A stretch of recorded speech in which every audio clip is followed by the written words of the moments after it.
Mahilig ka ba sa maanghan? Yung tipong halos lahat ng kainin mo gusto mo lalagyan ng sili dahil mas nakakaganang kumain? Well, good for you dahil ang pagkain ng maanghan o may halong sili ay hindi lang pampagana sa pagkain. Meron ding benepisyo sa kalusugan. Ayon kay Dr. Willie Ong, public health expert, ang sili ay mayaman sa vitamins A, C, potassium, folic acid at fiber at meron itong capsaicin kaya gaganahan ka sa pagkain ng spicy.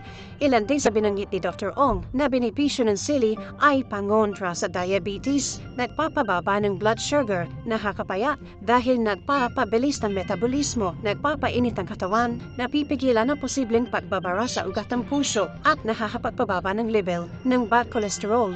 Bukod dito, pinaluluwag din ng sili ang baradong ilong dulot ng sipon at sinusitis, nakakalis ng sakit sa katawan dahil sa sangkap na capsaicin, maaaring gamiting pamahid sa masakit na joints at arthritis at nakakapigil sa cancer tulad ng prostate cancer. Kaya payo ni Doc Willie, huwag katakutan ng pagkain ng spicy foods dahil may nutrisyong makukuha dito na hindi mo inaasahan.